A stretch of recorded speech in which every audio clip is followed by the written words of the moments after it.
Bismillahirrahmanirrahim. Assalamualaikum warahmatullahi wabarakatuh. Salam sejahtera untuk kita sekalian. Shalom, Om Swastiastu, Namo Buddhaya, salam kebajikan, Rahayu Rahayu. Di hadapan majelis yang terhormat ini, di hadapan seluruh rakyat Indonesia, dan yang terpenting di hadapan Tuhan Yang Maha Kuasa, Allah Subhanahu wa Ta'ala. Saya, Prabowo Subianto, dan Saudara Gibran Rakabuming Raka telah mengucapkan sumpah untuk mempertahankan Undang-Undang Dasar kita, untuk menjalankan semua undang-undang dan peraturan yang berlaku, untuk berbakti pada negara dan bangsa. Sumpah tersebut akan kami jalankan dengan sebaik-baiknya. Dengan penuh rasa tanggung jawab dan dengan semua kekuatan yang ada pada jiwa dan raga kami. Kami akan menjalankan kepemimpinan pemerintah Republik Indonesia, kepemimpinan negara dan bangsa Indonesia dengan tulus, dengan mengutamakan kepentingan seluruh rakyat Indonesia, termasuk mereka-mereka yang tidak memilih kami. Kami akan mengutamakan kepentingan bangsa Indonesia, kepentingan rakyat Indonesia di atas segala kepentingan, di atas segala golongan, apalagi kepentingan pribadi kami.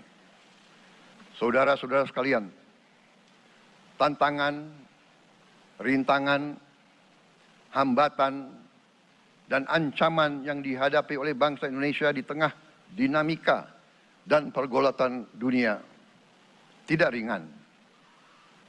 Saudara-saudara sekalian, kita faham, kita mengerti bahwa karunia yang diberikan oleh Yang Maha Kuasa kepada kita sungguh sangat besar dan sungguh sangat beragam. Kita memiliki luas wilayah daratan dan lautan yang sangat besar. Kita memiliki kekayaan alam yang sangat besar. Kita mengerti bahwa sumber alam ini terdiri dari sumber-sumber alam yang sangat penting untuk kehidupan manusia di abad ke-21 dan seterusnya. Namun, di tengah segala karunia tersebut, di tengah segala kelebihan yang kita miliki, yang memang membuat kita harus menghadapi masa depan dengan optimis, tetapi kita pun harus berani untuk melihat hambatan, tantangan, rintangan, ancaman, dan kesulitan yang ada di hadapan kita. Saya selalu mengajak saudara-saudaraku sebangsa dan setanah air untuk menjadi bangsa yang berani, bangsa yang tidak takut tantangan, bangsa yang tidak takut rintangan, bangsa yang tidak takut ancaman. Saudara-saudara sekalian, sesungguhnya sejarah kita adalah sejarah dengan penuh kepahlawanan, penuh pengorbanan, penuh keberanian. Tidak hanya pemimpin-pemimpin, tapi keberanian rakyat kita menghadapi segala tantangan, bahkan invasi-invasi dari bangsa lain. Saudara-saudara sekalian, kita faham dan kita mengerti bahwa kemerdekaan kita bukan hadiah. Kemerdekaan kita dapat dengan pengorbanan yang sangat besar. Saudara-saudara sekalian, dan kita harus faham dan ingat selalu, pengorbanan yang paling besar adalah pengorbanan dari rakyat kita yang paling miskin. Wong cilik yang berjuang, yang memberi makan kepada pejuang-pejuang.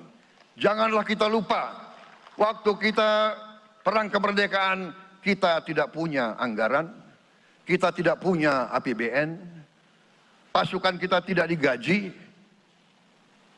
Siapa yang memberi makan kepada kita? Yang beri makan adalah para petani di desa-desa Yang beri makan adalah para nelayan. Yang beri makan adalah para pekerja. Terus-menerus mereka yang mendirikan Republik Indonesia.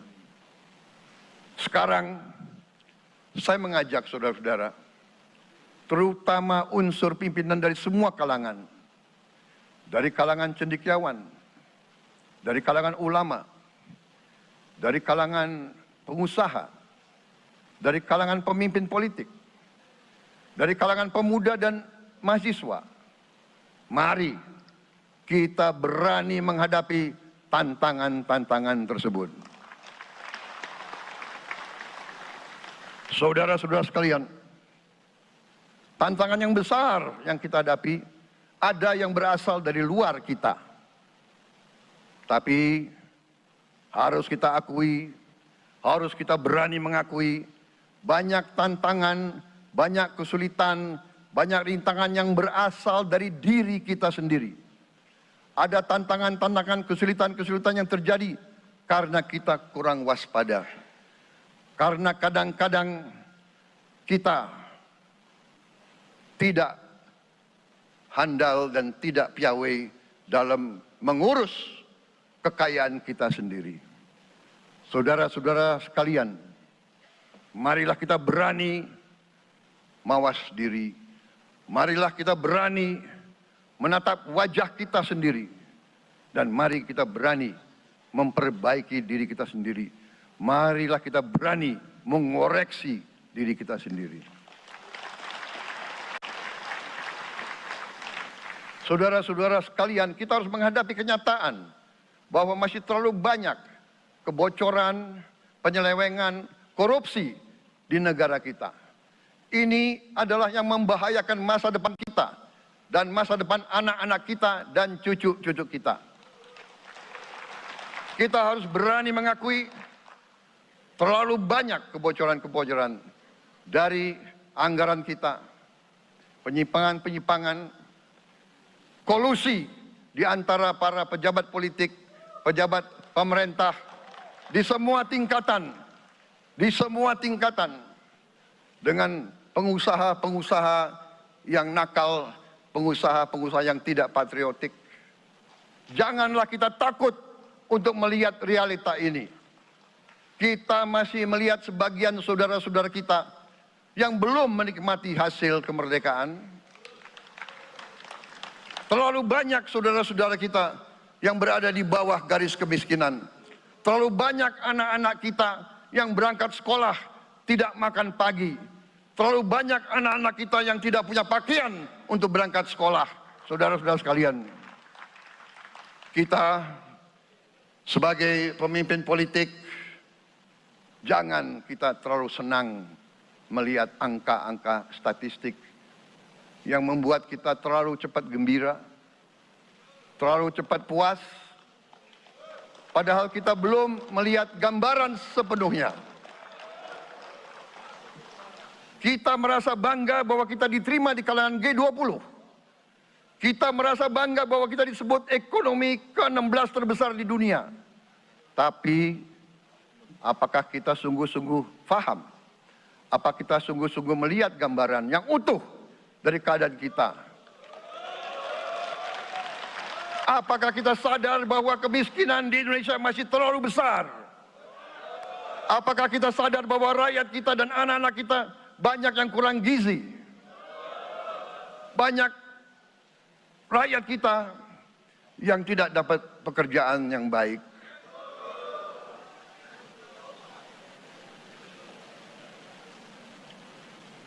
Banyak sekolah-sekolah kita yang tidak terurus. Saudara-saudara sekalian, kita harus berani melihat ini semua. Dan kita harus berani menyelesaikan masalah ini semua.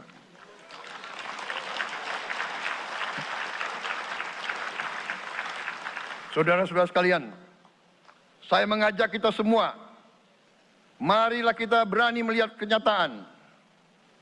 Kita boleh bangga dengan prestasi kita, tapi marilah kita jangan tertegun, jangan terlalu cepat puas, Jangan terlalu cepat gembira dengan menutup mata dan hati kita terhadap tantangan-tantangan dan penderitaan saudara-saudara kita. Saudara-saudara sekalian, kita tidak boleh memiliki sikap seperti burung unta yang kalau melihat sesuatu yang tidak enak, ia memasukkan kepalanya dalam tanah. Mari kita menatap ancaman dan bahaya dengan gagah. Marilah kita menghadapi kesulitan dengan berani. Saudara-saudara sekalian, marilah kita berhimpun. Marilah kita bersatu untuk mencari solusi-solusi. Mencari jalan keluar dari ancaman dan bahaya tersebut. Saudara-saudara sekalian, saya telah mencanangkan bahwa Indonesia harus segera swasembada pangan dalam waktu yang sesingkat-singkatnya. Kita tidak boleh tergantung sumber makanan dari luar.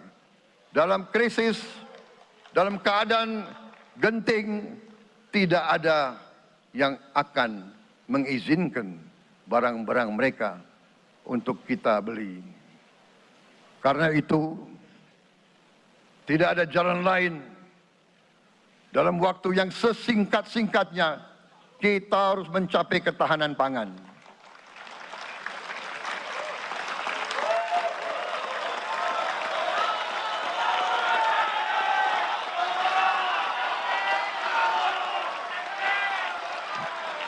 Kita harus mampu memproduksi dan memenuhi kebutuhan pangan seluruh rakyat Indonesia. Saya sudah mempelajari bersama pakar-pakar yang membantu saya. Saya yakin paling lambat 4-5 tahun kita akan swasembada pangan. Bahkan kita siap menjadi lumbung pangan dunia.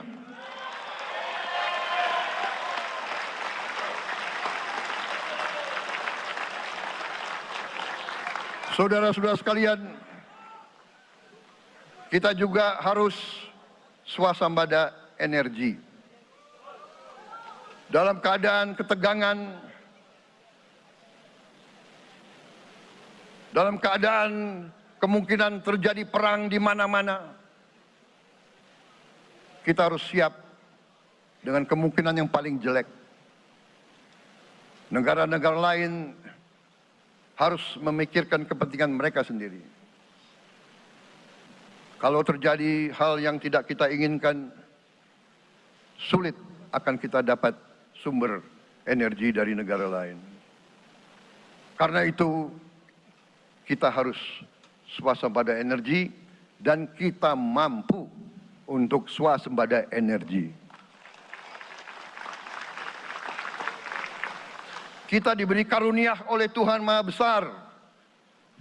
Tanaman-tanaman yang membuat kita bisa tidak tergantung bangsa lain. Tanaman-tanaman seperti kelapa sawit bisa menghasilkan solar dan bensin. Kita juga punya tanaman-tanaman lain seperti singkong, tebu, sagu, jagung, dan lain-lain. Kita juga punya energi bawah tanah, geotermal yang cukup. Kita punya batu bara yang sangat banyak. Kita punya energi dari air yang sangat besar. Saudara-saudara sekalian, pemerintah yang saya pimpin nanti akan fokus untuk mencapai swasembada energi. Kita juga harus mengelola air kita dengan baik. Alhamdulillah kita punya sumber air yang cukup.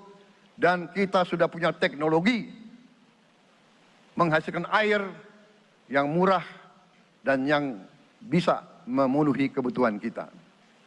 Saudara-saudara sekalian, juga semua subsidi, bantuan kepada rakyat kita yang masih dalam keadaan susah, harus kita yakin subsidi-subsidi itu sampai kepada mereka yang butuhkan. Kita harus berani meneliti dan kalau perlu kita robah subsidi itu harus kepada langsung keluarga-keluarga yang membutuhkan itu. dengan teknologi digital kita akan mampu sampai subsidi itu sampai ke setiap keluarga yang membutuhkan. Tidak boleh aliran-aliran bantuan itu tidak sampai ke mereka yang butuh itu. Saudara-saudara, anak-anak kita semua harus bisa makan bergizi minimal 1 kali sehari. Dan itu akan kita lakukan dan itu bisa kita lakukan, saudara-saudara sekalian. Selain itu, menjamin melindungi mereka yang paling lemah untuk mencapai kesejahteraan sejati, kemakmuran yang sebenarnya, kita harus melakukan hilirisasi kepada semua komoditas yang kita miliki. Nilai tambah dari semua komoditas itu harus menambah kekuatan ekonomi kita sehingga rakyat kita bisa mencapai tingkat hidup yang sejahtera. Seluruh komoditas kita harus bisa dinikmati oleh seluruh rakyat Indonesia. Saya sudah katakan, kita harus berani menghadapi dan memberantas korupsi dengan perbaikan sistem, dengan penegakan hukum yang tegas, dengan digitalisasi. Insya Allah kita akan kurangi korupsi secara signifikan. Tapi ini harus kita lakukan. Seluruh unsur pimpinan harus memberi contoh. Ing ngarso sing tulodo. Saudara-saudara sekalian, ada pepatah yang mengatakan, kalau ikan menjadi busuk, busuknya mulai dari kepala. Semua pejabat dari semua eselon dan semua tingkatan harus memberi contoh untuk menjalankan kepemimpinan pemerintahan yang sebersih-bersihnya.